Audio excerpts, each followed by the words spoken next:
안녕하세요. 이게 제가 제대로 지금 한 거죠? 네, 예, 반갑습니다. 예.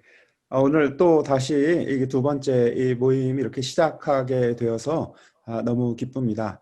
우리 시작 기도로 함께 시작하도록 하겠습니다. 성부와 성자와 성령의 이름으로 아멘.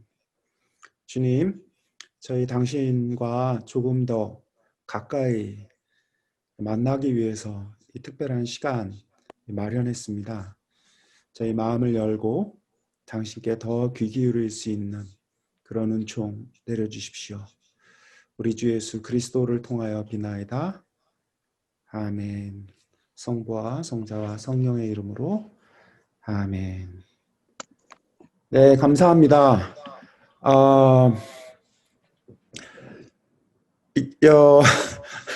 일단 제가 좀 슬라이드나 이런 것들을 지난번에 그 준비를 못했는데 좀 배웠어요. 그랬더니 글이 많이 어렵진 않더라고요. 그래서 오늘부터 그 글로 조금 안내 자료를 좀 사용을 해서 좀 나누고자 합니다.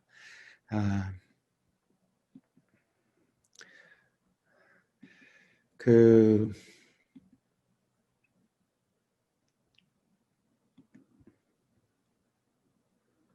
화면을 지금 공유 중인 거죠? 네.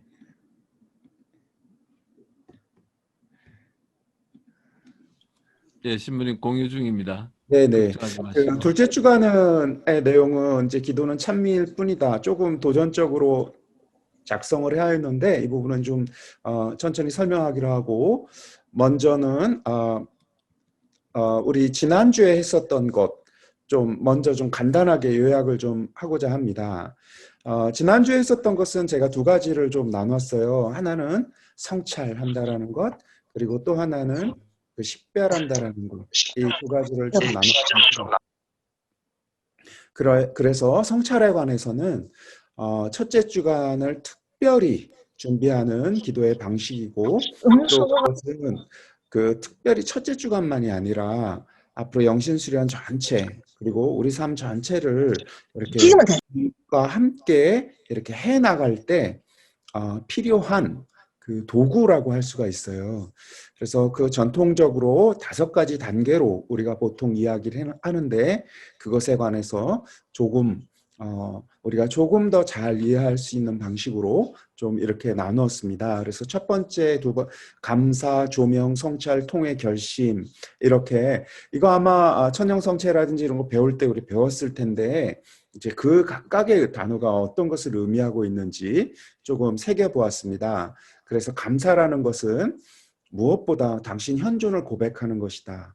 이게 어떤 감정 상태를 이야기하는 것은 아니기 때문에 내가 감사할 일이 하나도 없는 정말 처절하게 이렇게 화가 나는 그런 날조차도 그럼에도 불구하고 당신이 계심을 제가 고백합니다. 이 고백은 할 수가 있거든요. 이 선택은 할 수가 있거든요.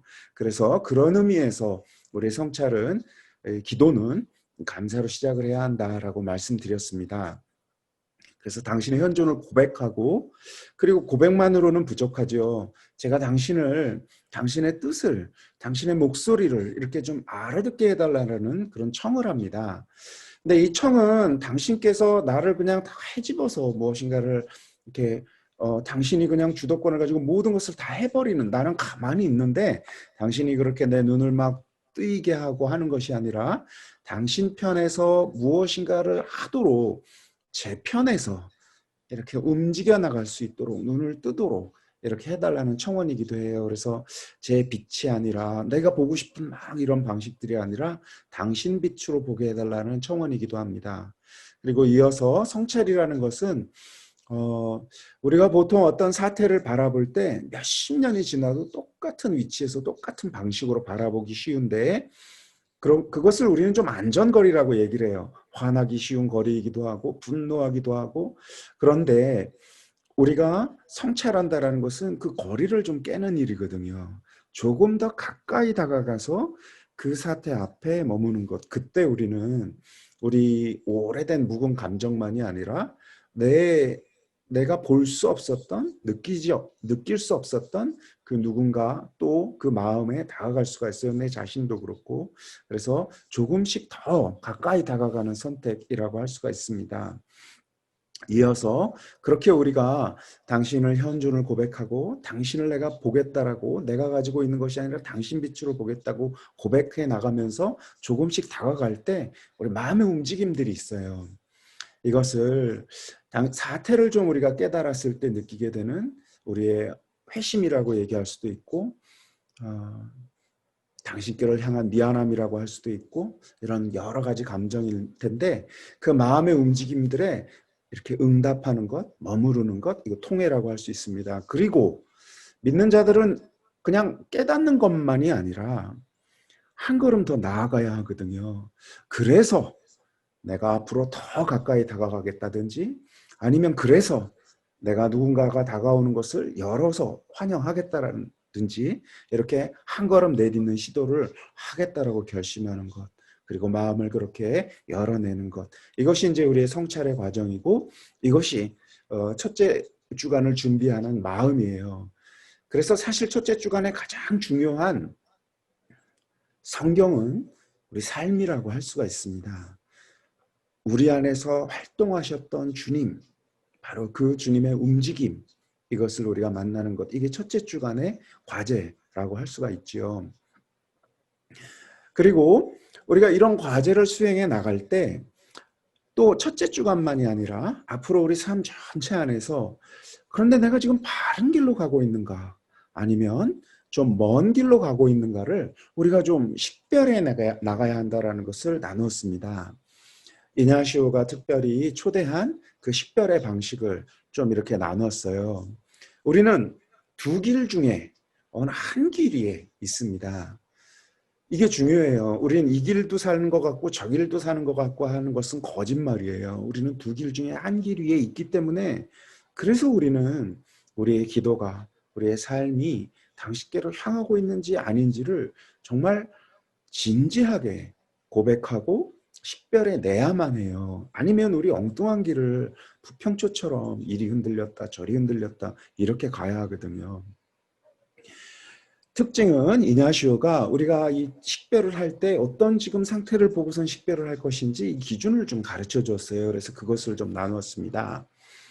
내가 기도를 할 때 어느 한순간의 마음들 또는 쭉 흘러가고 있는 내 마음의 움직임이 주님의 길 위에 있다면 이런 특징을 가지고 있으니, 아, 내가 주님의 길 위에 있구나 하고 깨달을 수가 있습니다. 첫 번째는 당신을 향하려는 마음입니다.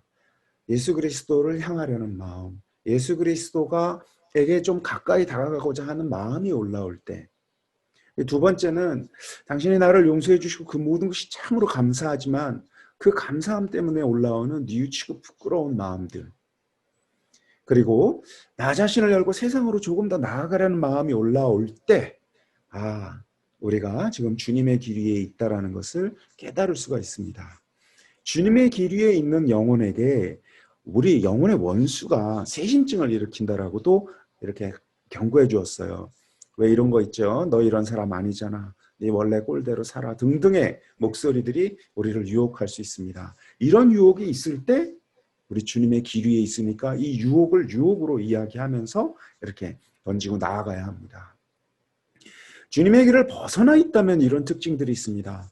뭔가 주님으로부터 멀어지고 싶은 마음들, 자기 합리화, 나 자신을 닫고 세상으로부터 멀어지려는 마음들이 올라올 때 우리는 주님의 길을 벗어났다라는 사실을 좀 깨달아야 합니다.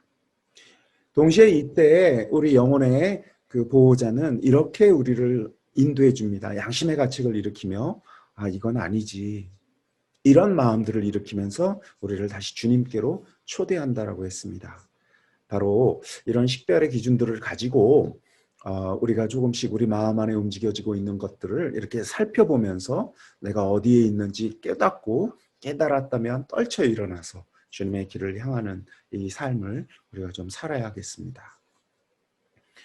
자, 그렇다면 이제 첫째 주간을 여는 두 번째 좀 나누고 싶어요.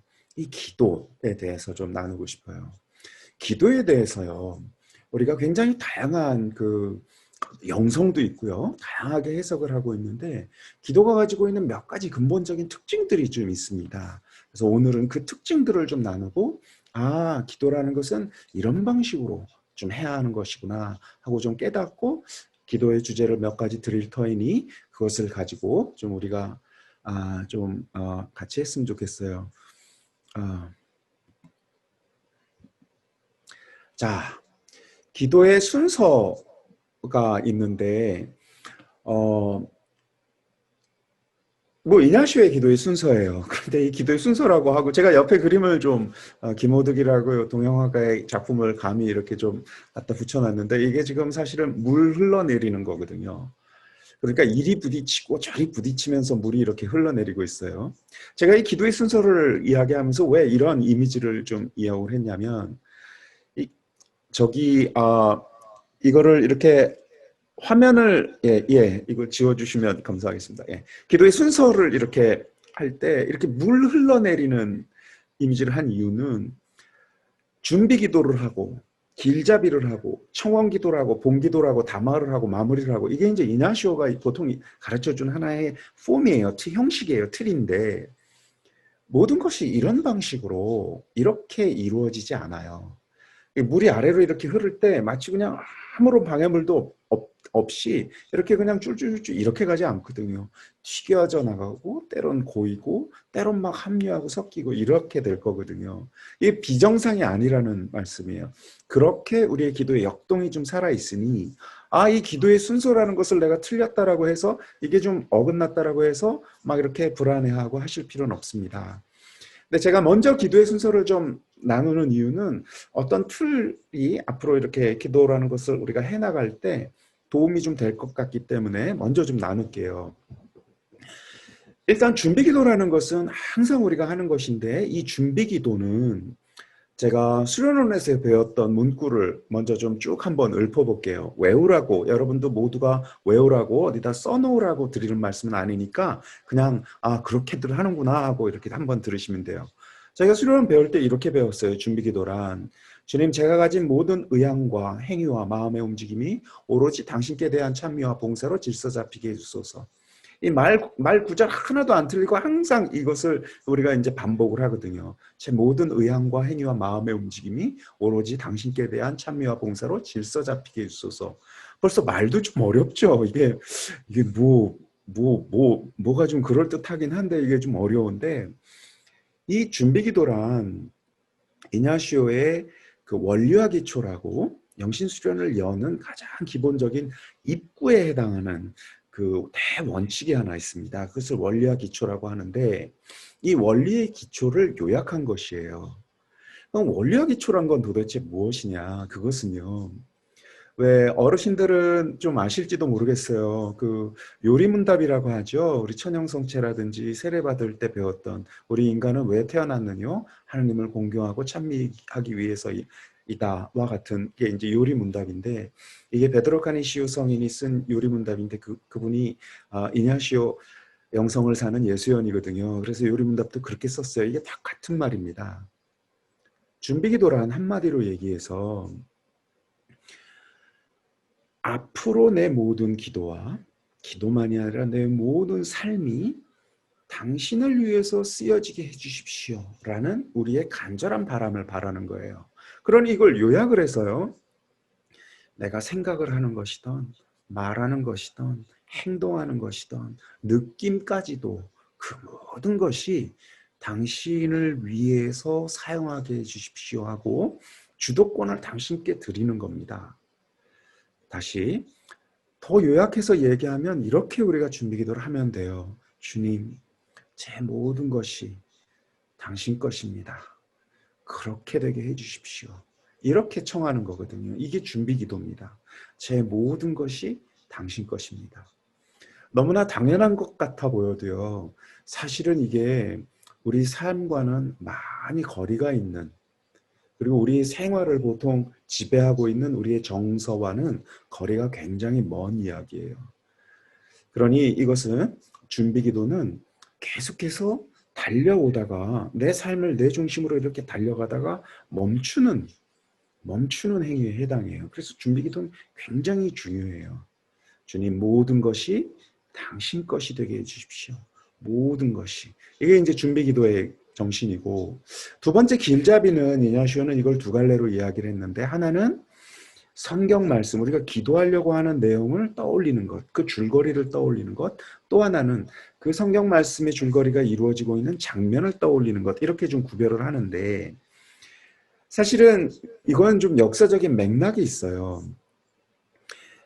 이냐시오 시대에는요, 성경을 모든 사람들이 읽을 수가 없었습니다. 그래서 기도 요점을 우리가 보통 준다라고 얘기를 할 때는요, 이 성경이 어떠어떠한 내용이다라는 것을 알려줘야만 했어요. 왜냐하면 성경을 읽고 사람이 어떠어떠한 내용이 성경 안에 있다라는 걸 알 수가 없었거든요. 그래서 역사적 사적을 길잡이에서 성경 구절을 먼저 떠올린다라고 했는데, 그것은 주신 말씀을 먼저 이렇게 떠올려야 하는 거예요. 그걸 통해서만 우리가 성경 말씀을 알았기 때문에. 그런데 오늘날 우리 모두는 이 지금 나눔 안에 참여하고 있는 여러분 모두는 성경을 읽을 수 있잖아요. 그러니 성경을 충실히 읽었던 내용을 한번 이렇게 떠올리는 것으로 족합니다. 자, 세 번째는 이제 장면을 구성한다라고 얘기를 했는데, 우리가 이때 굉장히 어려움들을 많이 느껴요. 특히 이제 이냐시오 영신수련, 많은 분들이 제가 보니까 CLC 통해서 영신수련 하셨던 분들이던데, 장면을 구성을 한다라고 할 때 우리가 여기에 굉장히 많은 노력을 막 쏟아요. 근데 이냐시오가 장면을 구성하라고 초대한 이유는 딱 그 반대의 요인 때문에 장면을 구성하라고 했어요. 그 당시에는 기도라는 게 어땠느냐면요, 기도가 좀 어떤 내가 세상에서 마주하고 있는 이런 감각들, 내가 본 것들, 이런 것들을 초월하여 하느님 저 높은 곳에 있는 은총을 이렇게 쏟아 부어 주시듯이 받는 것이 이상적인 기도였어요. 다시 한번, 기도라는 것을 통해서 내가 무엇인가를, 하느님을 만나는 어떤 장소 안에 내가 이렇게, 또는 내가 상상할 수 있는 세계 안에 머무는 것이 아니라 이런 것들을 다 부정하는 것이 기도였어요. 그러니 보통 사람들이 하느님을 어떻게 만나지? 그건 우리가 할 수 있는 일이 아니라 하느님께서 전적으로 선물로 쏟아부어 주시는 것이니, 우리 편에서 하느님과 감히 무엇인가를 해나가기가 굉장히 어려운 상황이었어요. 그때 이냐시오가 장면을 구성하면서 이 기도를 이야기해 준 것은, 아니다, 네가 살고 있고 내가 느끼고 있고 만지고 있고 본 그 모든 것 안에 주님께서 함께 하시도록 허락해라, 이렇게 지금 이야기한 것이니, 장면 구성은 그 옛날 시대를 정확하게 복원해야 할 어떤 고고학적인 기술도 아니에요. 장면 구성은 그저 내가 지금 느끼고 있는, 내가 맞닥뜨렸고 내가 알고 있는 세계 안에서 주님께서 활동하시도록 좀 허술하게 있는 그대로 주님께서 활동하실 수 있도록 내 삶 안에서 내가 느끼고 또는 내가 상상할 수 있는 당신의 그 마국간이든 무엇이든 이렇게 좀 허술하게 그 안에 들어가도 좋다라는 얘기거든요. 그런 의미에서 장면 구성을 이렇게 하는 거예요. 그러니 우리가 영화 찍어서 누군가에게 보여줄 게 아닌 다음에야 아주 허술하고 단순한 어떤 장면을 구성하는 것으로 족합니다. 자, 그 다음에 이제 청원 기도인데, 매 기도 때마다 이냐시오는 우리가 지금 당신께로부터 얻고자 하는 그 강한 바람을 아뢰도록 이렇게 청했어요. 이 청원 기도는 이런 특징을 가지고 있습니다. 사람이요, 누울 자리를 보고 다리를 뻗는다고요. 어린애들도 그래요.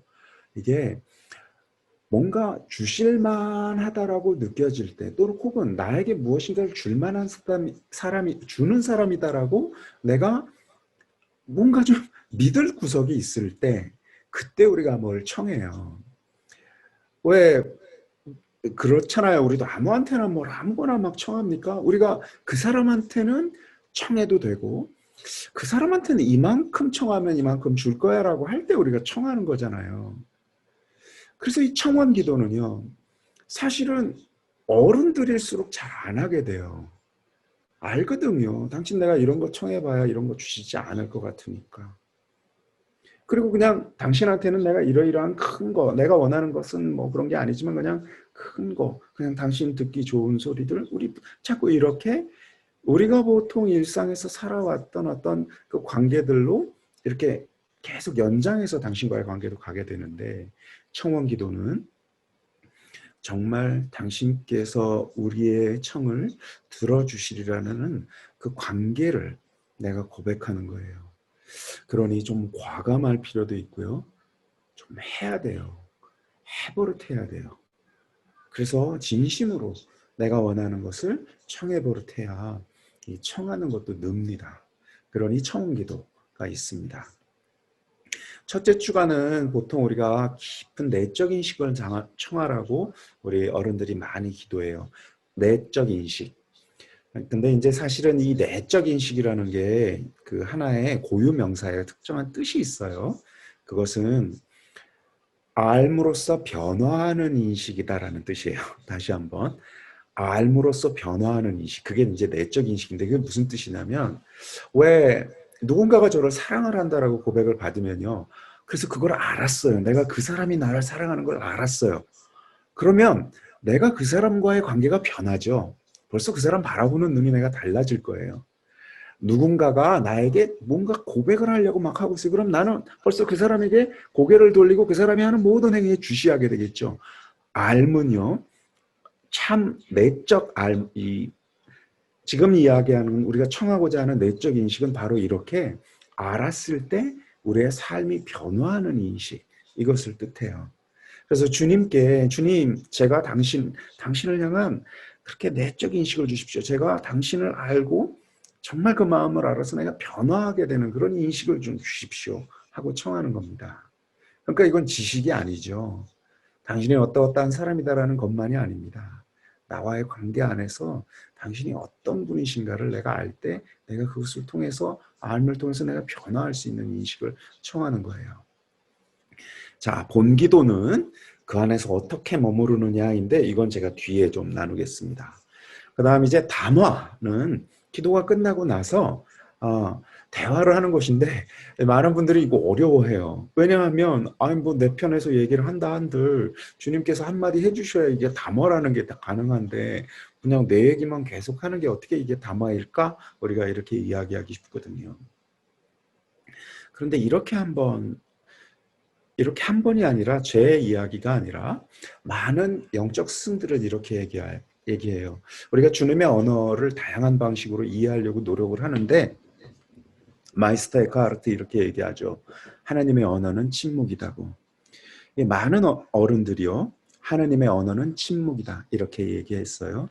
많은 어른들이요.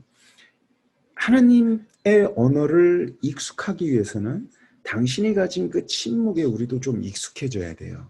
그러니까 담화라고 얘기한다라는 게요. 막 그냥 내가 이 한마디 하면 당신 또 한마디 하고 이렇게 우리가 흔히 이야기하는 방식으로 대화할 수도 있어요. 때때로는 주님께서 우리에게 은총을 베푸시어 그런 시기가 올 때도 있어요. 그런데 한번 생각해 보세요. 정말 깊은 담화 내가 누구와 해왔는지. 정말 깊은 관계 안에 있는 친구끼리는 같이 있는 게 중요해요. 그리고 별다른 말을 하지 않아도 우리가 충분히 그의 마음을 내가 좀 이해할 수 있고 나 역시 그에게 내 마음을 좀 전해줄 수가 있죠. 이 같이 있는 마음. 그리고 또 우리가 어떤 이야기를 막 해도 이 지금 아주 우리가 깊은 관계 안에 있을 때 막 얘기를 해도 그 이야기 자체는 다 사라지고 증발해버리고 그와 내가 이야기를 나누었다는 사실만이 남는 경우들이 있어요. 자, 다시 말해서 마지막 담화는 특별히 이렇게 본기도 안에서 본기도 안에서는 다양한 일이 일어날 수 있는데 이제 담화의 안에서는 주님하고 곁에 앉아서 같이 좀 있는 시간을 갖는 거예요. 같이 좀 있는 시간을. 한마디 할 수도 있어요. 그리고 당신이 말이 없음으로 해서 담화가 엉터리다 아니에요. 당신의 마음을 좀 읽는 그 태도, 또 마음을 읽으려는 사람의 그 마음에는 무엇인가가 오가는 것이거든요. 그렇게 같이 있는 시간, 이게 이제 좀 담화라고 할 수 있고, 마지막은 마무리라고 보통 이야기하는데, 보통은 이게 뭐 성모성을 하고 주의 기도를 하고 주모경을 하면서 마무리를 하는데, 마무리 역시도 참 중요해요. 마무리는 이제 일어나 당신이 나에게 파견한 자리로 가겠다라는 이야기, 인사를 드리는 거거든요. 이제 일어나 당신이 나에게 파견한 자리로 가겠다는. 그래서 기도의 순서는 이렇게 우리가 좀 이루어져 있어요. 자, 본기도 이야기예요. 이제 본기도 안에서 어떤 일들이 보통 일어나는데, 제가 기도를 방해하는 마음부터 먼저 이렇게 좀 나눌게요. 기도를 방해하는 마음이 올라올 때 우리가 어떻게 지금 봐야 하는지. 첫째는요, 이 관대한 마음을 이냐시오가 계속해서 초대하는데, 관대한 마음. 그리고 우리가 특별히 이제 이냐시오 영신 수련을 할 때, 자, 이제 장면도 구성하고 예수님께서 이렇게 활동을 하시기만 하니까 다 만들어 놨어. 그리고 한번 움직여 보세요 하고선 거기다 이렇게 등장인물들을 던져놓고 기다려요.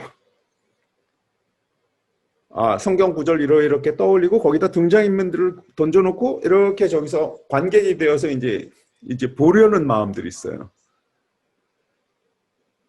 이거는 기도를 하는 마음이 전혀 아니에요. 구경하는 마음이에요. 기도를 하는 마음은요, 이렇게 방심한 마음이 아니래요. 참된 관대한 마음은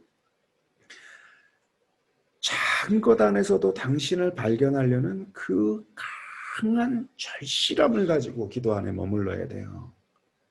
기도 안에서는요, 무엇인가를 내가 막 겉꾸며서 예수님께서 막 이렇게 활동하시도록 저렇게 활동하시도록 하는 게 아니라 장면을 이렇게 놓았어요. 자, 이런 장면이에요. 그런데 그 장면 안에서 주님, 제가 정말 한 말씀 당신 듣고 싶고 제가 정말 깊게 당신을 좀 만나고 싶습니다 하고 그 절절한 마음으로 계속해서 당신을 향해야 돼요. 그런데 많은 경우에 우리가 좀 관상을 한답시고 그런 마음 없이 저기다가 던져놓는 경우들이 있어요. 등장인물들을. 그리고 그들이 움직이는지 안 움직이는지 이렇게 우두커니 보는 경우들이 있어요. 이것은 관대한 마음이 아니라 그저 그냥 방심입니다. 방심하는 마음 안에도 주님께서 때때로 활동하실 수도 있어요.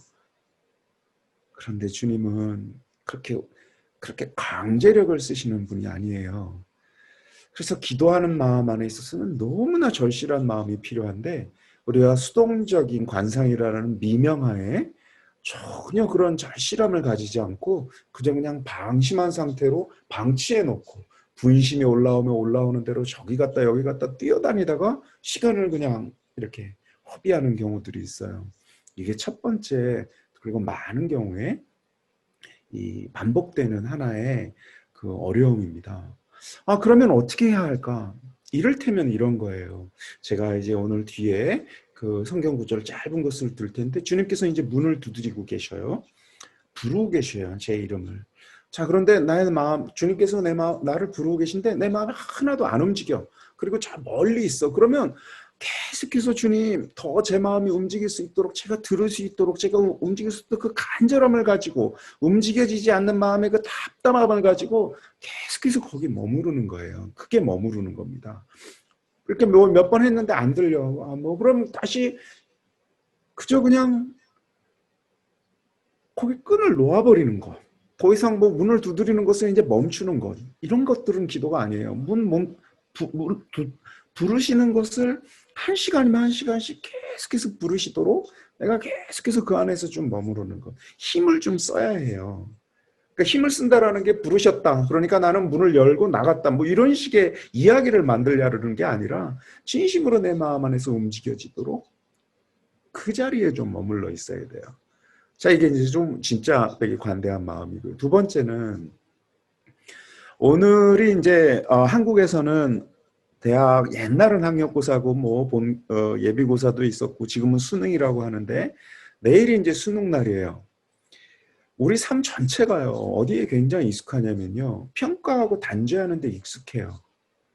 그러다 보니 기도 자체도 즉각적으로 우리가 평가하려고 해요. 그러니까 기도를 끝나고 이런 것도 아니라 기도 안에서 나 자신을 평가해요. 가장 근본적인 평가가 무엇이냐면 나는 기도할 준비가 되어 있지 않다. 내 마음은 너무 산란하다. 산란할 때 기도하는 거거든요. 나는 화가 나 있다. 화가 났을 때 기도하는 거거든요. 나는 누가 너무나 미워할 때 기도하는 거거든요. 등등 나 자신을 나는 이런 사람이야라고 그리고 나는 무슨 죄를 지었어. 죄 지었을 때 기도하는 거거든요.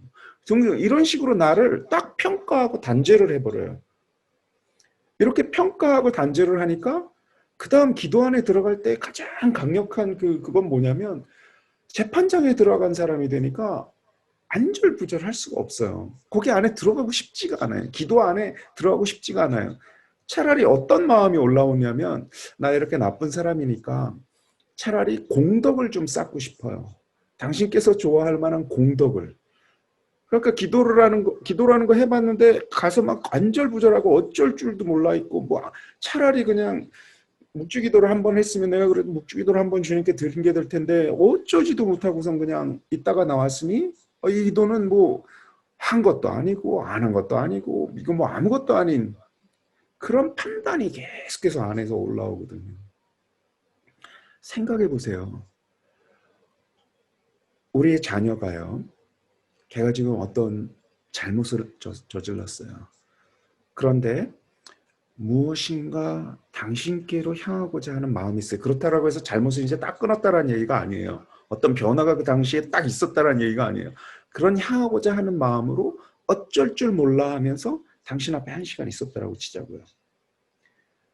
그리고 그 아이는 어떤 결단도 하지 못했고 무엇도 하지 못했어요. 그냥 그 상태 그대로라고 치자고요. 자, 그런데 그렇게 어쩔 줄 몰라 하면서 1시간 있었던 시간 얼마나 사랑하는 사람의 입장에서는 귀하고 아름답겠어요. 기도라는 게 우리 자신이 막 불편하고 힘들고 화나고 그래서 뭘 어떻게 해야 할지 모르겠는 순간일지라도 그 시간 자체가 귀하고 거룩한 거예요. 그러니 평가하고 단죄해서 자꾸 거기를 떠나고 무엇인가 머무르지 못하는 것은 우리가 좀 조심해야 돼요. 당신께서 이것을 그 시간을 더 귀하게 여긴다는 사실을 잊지 말아야 합니다. 그리고 또 하나는 이게 사실은 다 좀 연결되어 있고 겹쳐 있어요. 평가나 단죄나 익숙한 곳이. 이 익숙한 곳으로 자꾸 순식간에 도망가 버려요. 생각해 보세요. 분심의 주제라는 게요. 기도할 때 비슷해요.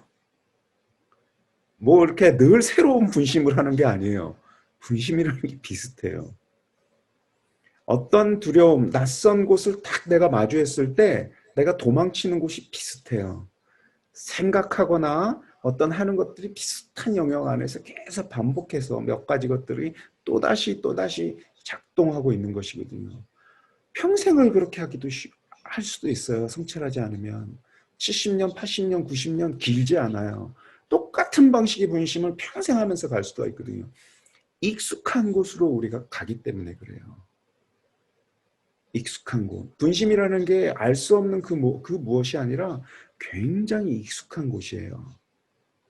그 익숙한 곳을 끊고 낯선 곳으로 움직여 가야 하는데 이 익숙한 곳을 끊고 낯선 곳으로 움직여가는 것이 이것이 우리의 과제예요. 그러니 낯선 곳으로 움직여갈 때 첫 번째 두려움은 첫 번째 과제는 뭘까요? 두려움이에요. 내가 익숙한 분심, 어떤 생각 딱 올라왔을 때 벌써 바로 익숙한 분심으로 넘어가요. 누군가가 미워지기 시작한다거나 누군가가 또 떠올라요. 걔 때문에 이런 거야. 모든 일은 등등. 그러나 그 익숙한 곳에서 딱 끊고 그냥 그 낯선 감정 안에 쓸 때 우리는 그것을 두려움이라고 표현을 하는데 이 두려움은 너무나 좋은 사인이에요. 성경 안에서 많이 반복되는 게 두려워하지 말라거든요. 두려워하고 있어야 돼요. 그래야 주님을 만나요. 그게 어두움이고 그게 지금 우리가 첫째 주간에 마주해야 할 대상이거든요.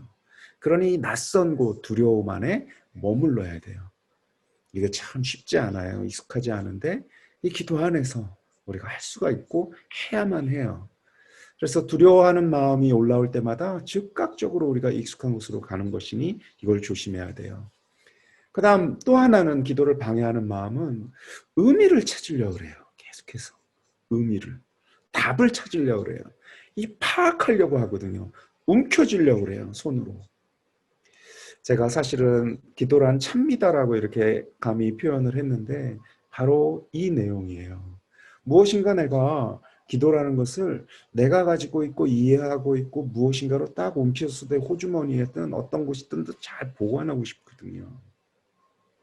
그러나 기도는 하나님을 만나는 것은 당신께서 오시고 싶은 당신의 방식으로 오시고 당신의 방식으로 또 우리를 이렇게 허락하시는 것이기 때문에 우리는 다만 두려움 속에서 계속해서 더 크신 당신의 움직임을 경외할 뿐이에요.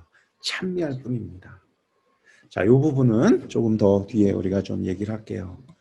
자, 그러면 정말 기도로 이끄는 마음이란 것은 무엇인가? 기도로 이끄는 그 마음, 이 한 줄로 쭉 내려쓰는 정말 기도가 잘 될 때 우리가 어떤 마음을 가지고 있는가? 많은 분들이 나는 정말 기도를 잘하고 싶어. 이게 우리 욕심이죠. 욕심이라기보다 우리 갈망입니다. 기도를 잘하고 싶다. 그런데 이 이야기를 들으시면 기도를 잘하고 싶다라는 갈망은 취소해야 되겠다라는 생각이 드실 거예요. 기도를 잘하고 싶은 갈망은 취소해야 되겠다. 왜냐하면 기도를 잘하기 위해서는 가장 좋은 예가 이 진복팔단에 나와 있는 예들인데, 행복하여라라고 당신이 선언하신 이 예들인데, 이 행복하여라가 하나님과 가까이 있다라는 뜻이거든요. 그러니 기도하는 마음, 기도하는 자, 하나님과 함께 있는 자를 뜻해요.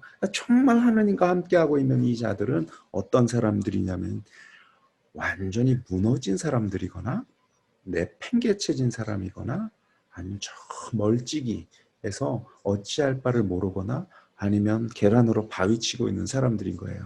자, 만약에 삶이 여러분이요, 지금 기도에 관해서 우리가 지금 기도에 관해서 나누고 있는데 제 자신이요 절실하게 사랑하고 있다면 이런 강의가 다 필요가 없어요. 기도가 되는 거예요. 절실하게 내가 사랑하고 있으면, 처절하게 무너져 있으면 이제 분심이고 뭐 이런 거 없어요.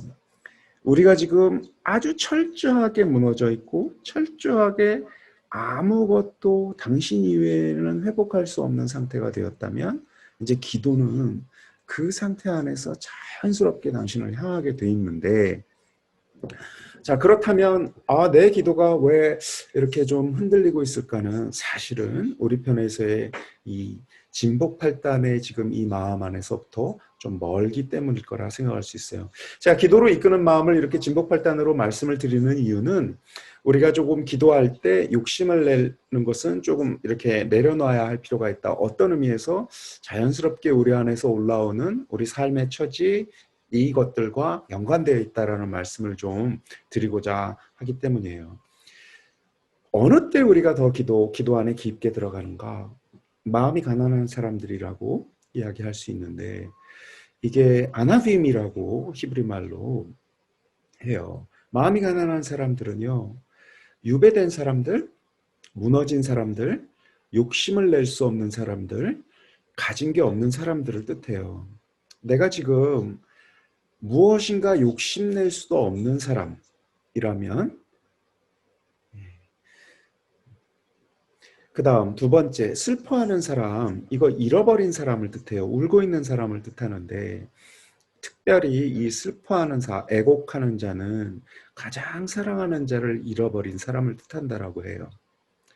세 번째, 이제 온유한 사람들은 옛날엔 미혹한 자들 이렇게 번역을 했는데, 온유한 사람들은 이 펄떡이는 그 강한 힘을 말이 그냥 펄떡일 때 말을 고삐로 잘 잡아 놓고 있듯이 이렇게 굉장히 강한 힘을 가지고 있음에도 불구하고 이렇게 딱 잡혀 있는 상태를 의미한다라고 해요. 그러니 그냥 얼마나 부자연스러움이 있죠. 온유한 사람들은 우리가 보기엔 물 같은 사람이야, 온유한 사람이야 라고 얘기는 하지만 지금 여기 나오는 것은 성격을 의미하는 게 아니거든요.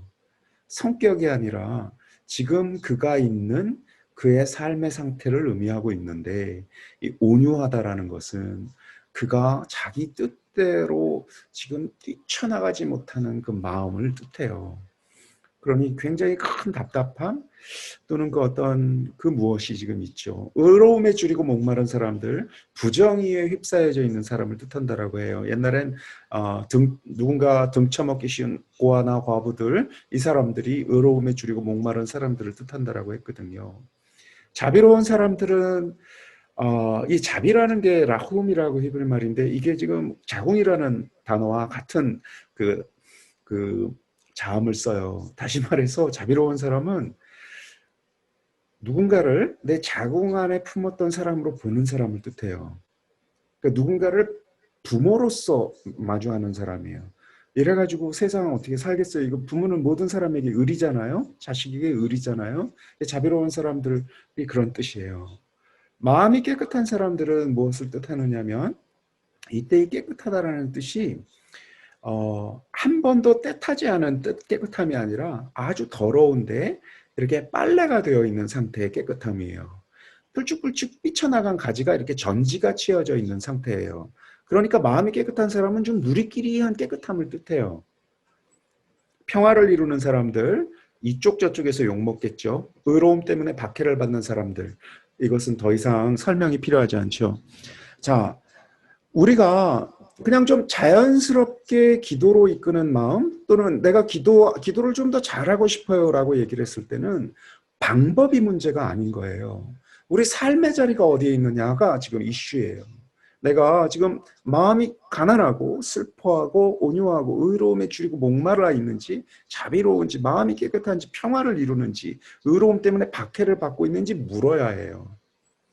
그러니까 기도라는 것은 특별한 비법으로서 내 삶은 그냥 그런 곳에서 그냥 그렇게 살아나가고 있는데 기도를 조금 더 잘해서 하나님을 내가 조금 더 가까이 모신다 이런 건 그런 비법들 없어요. 자, 그렇다면 내 지금의 이 상황 안에서 하나님께 기도하는 것은 어떠한 것일까? 늘 가난합니다. 굉장히 가난해요. 온갖 분심과 온갖 두려움과 이곳저곳을 뛰어다니는 일이 반복되는 것이 그렇게 비정상일 수가 없어요. 정상입니다. 자, 그럼에도 불구하고 우리가 계속해서 주님께 기도해 나갈 때 우리는 지금 이 진복팔단에 있는 이 모습들을 우리 삶 안에서 발견하고 고백하고 머무를 수가 있어요. 그렇게 더 기도가 깊어지는 거거든요. 그런 의미에서 오늘 제가 기도 주제 두 가지를 좀 드리고 싶어요. 요한묵시록 3장 20절과 마태복음 14장 24절에서 33절입니다. 요한묵시록 3장 20절은요. 많이들 아실 거예요. 주님께서 우리를 부르고 계셔요. 문 밖에서. 그 안에서 누군가가 내 목소리를 듣고 문을 열어주면 내가 그 안에 들어가서 그와 함께 먹겠다. 이게 지금 3장 20절의 내용이에요. 자, 이 말씀을 꼼꼼히 읽으시고 또 읽으시고 또 읽으신 뒤에 그 다음 이 일곱 가지의 일곱 가지의 이 기도의 그 순서에 따라서 한번 좀 머물러 보세요. 내 안에 마음의 움직임들이 여러 가지 소용돌이 칠 때마다 이것은 이것이니까 좀 가둬두고 한 걸음 이렇게 더 나아가도록 이렇게 좀 노력해 보시기 바랍니다. 마태복음 14장 24절에서 33절은요. 예수님께서 무리를 걸으시다가 베드로를 부르시고 베드로가 그 배를 뛰어나와서 예수님께로 다가가는 그 대목이에요. 이야기가 굉장히 풍부해요. 이 이야기 역시 그 이야기 속 안에서 충분히 머물러 보세요. 이야기를 제가 드렸다라고 해서 그냥 문을 두드리다가 본기도 안에서 문을 두드리다가 끝나도 또는 주님께서 나를 이름을 부르시는 걸 계속 듣기만 하다 끝나도 아무 상관없어요. 배를 타고 가는데 예수님 걷고 계신데 그저 나는 배를 타고 갔고 예수님 걷고 가시다가 1시간 동안 그냥 부르시지도 않고 나는 물 밖에 나가보지도 못해도 아무 상관없어요. 절실함을 가지고 그 안에서 주님 제가 이 기도를 통해서 정말 변화하고 싶습니다. 라는 그 갈망을 가지고 그 기도 안에 계속해서 좀 머무르는 겁니다. 자, 제가 여기까지 오늘 좀 하고 싶어요. 그리고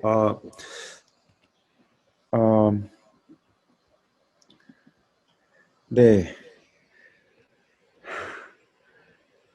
혹시 뭐 제가 뭐 질문이나 이거를 글로서는 좀 좀 말씀으로는 받기가 좀 어렵고 혹시 채팅으로 이렇게 조금 남겨주시면 제가 그 글을 좀 이렇게 잘 천천히 보고 또 이렇게 다음 시간에 요약해서 좀 제가 나눌 수 있는 것들, 응답할 수 있는 것들, 또 같이 생각해 볼 만한 것들을 좀 모아가지고 좀 해볼게요.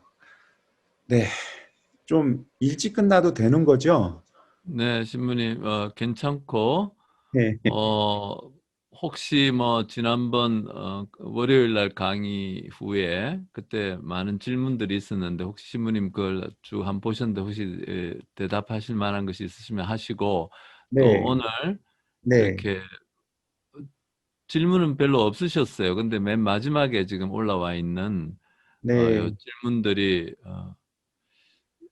이- 저도 지금 맨 마지막에 올라온 지금 이거 답하고 싶어요. 답이라기보다 음, 같이 나누고 싶어요. 내 삶의 어떤 상처를 주제로 놓고 성찰할 때 어떤 식으로 해야 하나요?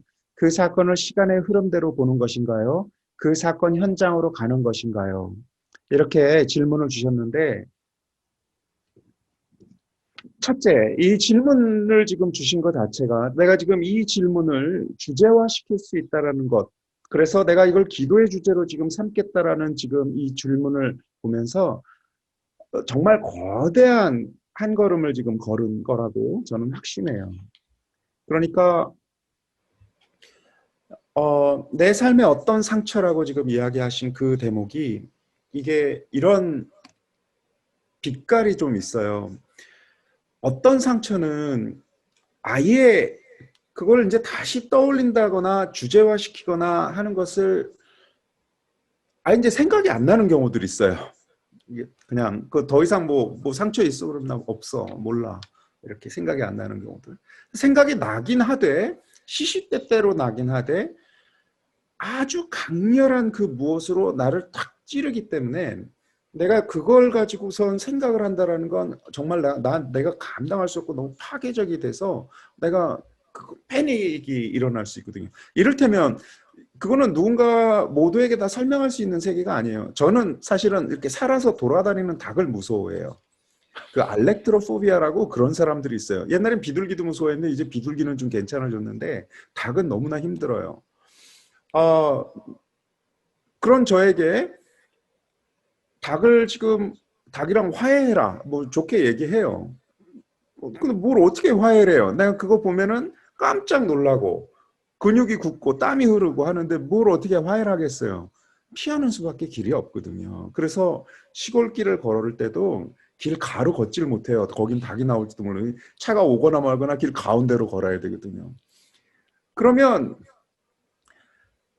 우리 뭐 저는 그게 이제 살아있는 한 닭으로서 하니까 웃긴다 하고 웃고 말을지도 모르겠지만 내가 가까이 있는 사람들 또는 누군가로부터 내가 받은 어떤 그 상처는 어떤 의미에서 이 닭과 같을 때가 있어요. 그러니 피하는 것 이외에는 달리 길이 없을 때도 있거든요. 또는 이제 지금 오늘 주제화 시켜서 이렇게 말씀해 주신 것처럼 이렇게 내가 이걸 지금 이제 좀 다루고 싶다라고 얘기한 건 벌써 이 한참을 많이 오신 상태라고 확신해요. 자, 그러면 용기를 조금 더 내서, 자, 이제 이걸 이제 다루겠다라고 얘기를 하셨으면, 이게 다루는 게 중요해요. 다루는 게. 지금 어떤 방식으로 그 주제를 가지고 기도할 것인가라고 방식을 말씀하셨는데, 방식은 이미 지금 우리 모두가 더 이상의 어떤 특별한 방식들이 아니에요.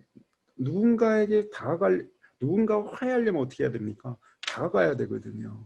다가가야 되는데 조금 더 다가가야 돼요. 이게 굉장히 중요한데, 그러니까 그동안은 내가 그에게 상처받았던 거리가 있어요. 요만큼의 거리 안에서 늘 내가 그를 만나왔는데, 이제 조금 더 다가간다라고 얘기를 했을 때 너무 힘들어요. 힘드니까 못 다가간 거거든요.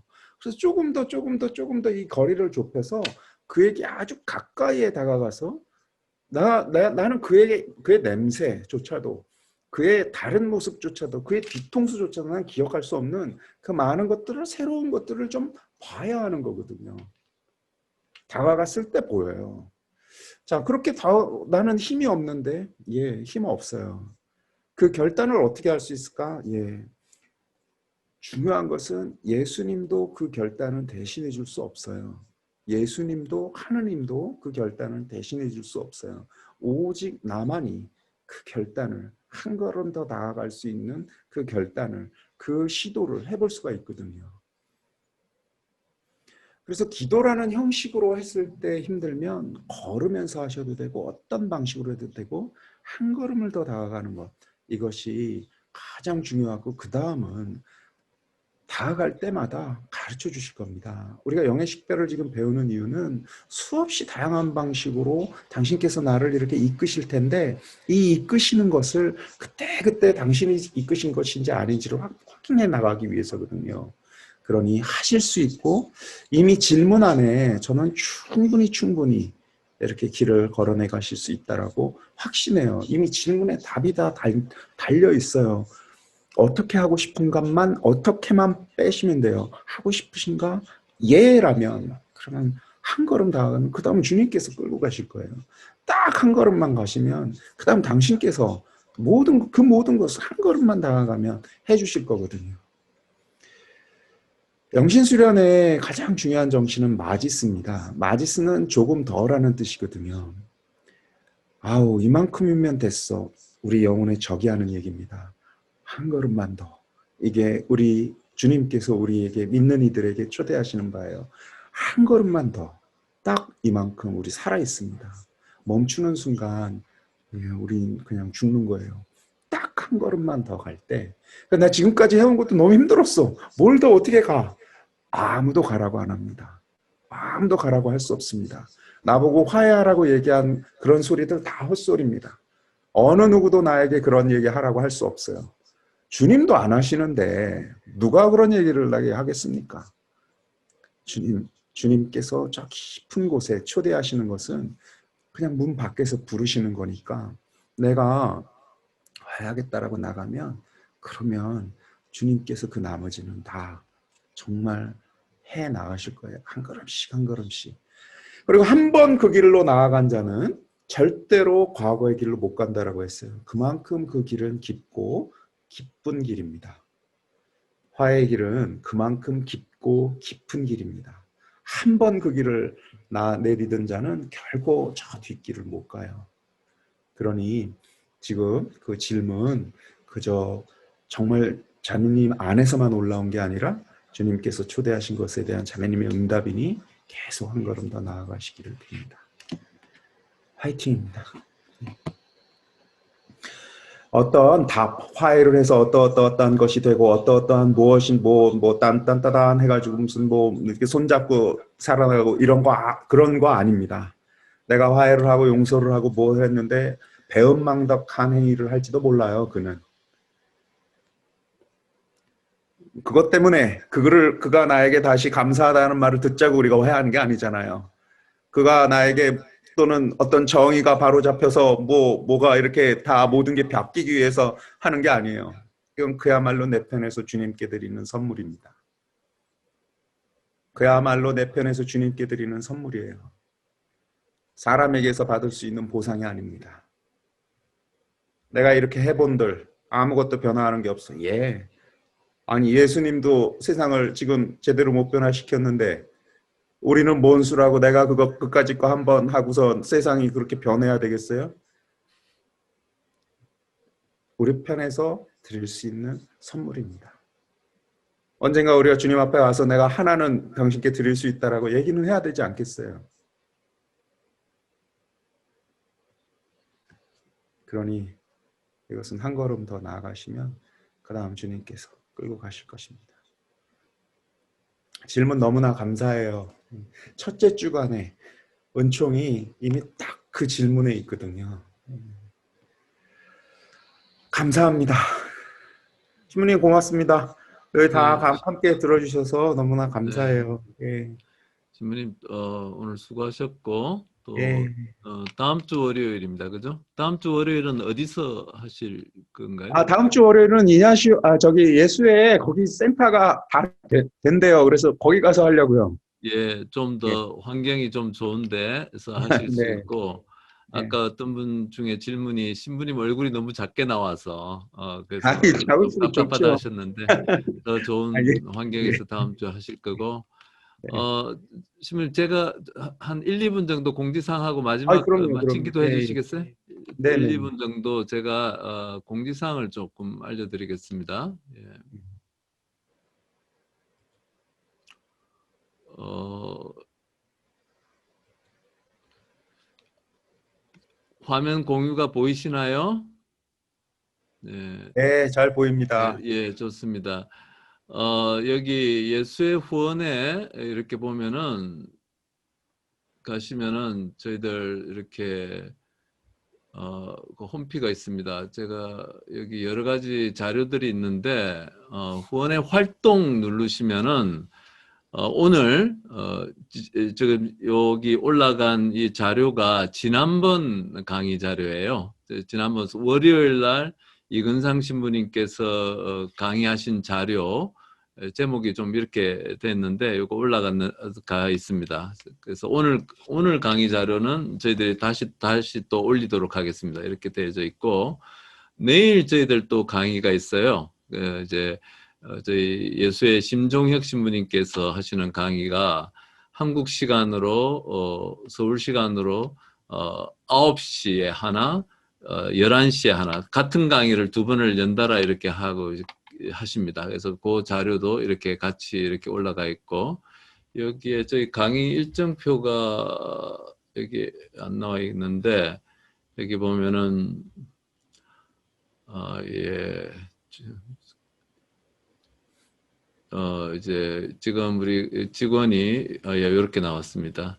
내일 강의 이렇게 심종혁 신부님 거 있고 또 모레 또 지난번에 금요침묵피정에 하셨던 서교섭 신부님 이 성경인물과 나 두 번째에서 호세아에 대해서 얘기하시는 것이 있고 쭉 일정들이 이렇게 나와져 있습니다. 저희들이 금요침묵피정 때는 끝에 미사로 온라인 미사로 마무리한다는 것 다시 알려드리고요. 또 하나는 우리 오늘 강의해 주신 이근상 신부님의 그 좋은 주일복음 나누기가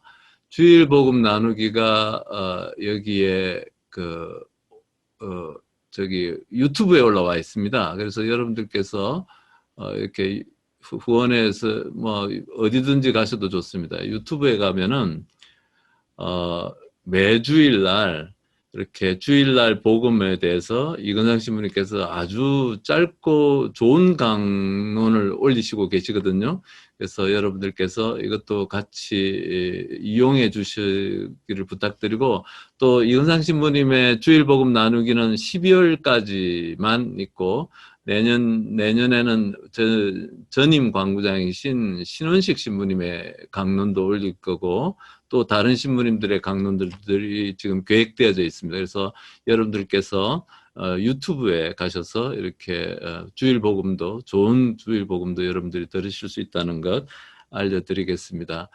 오늘 저희들 그 기록을 세웠네요. 예, 저희들 이 줌으로 강의를 들으신 분들의 숫자가 지금 조금 줄었는데 아까 420명이 넘으셨어요. 그래서 아마 한 번에 제일 많은 숫자의 우리 교우분들이 같이 함께 하셨던 것 같습니다. 그래서 500명이 넘으면은 제가 줌 프로그램을 조금 더 비싼 걸로 1000명까지 되는 프로그램으로 사는 날이 빨리 오기를 기다리겠습니다.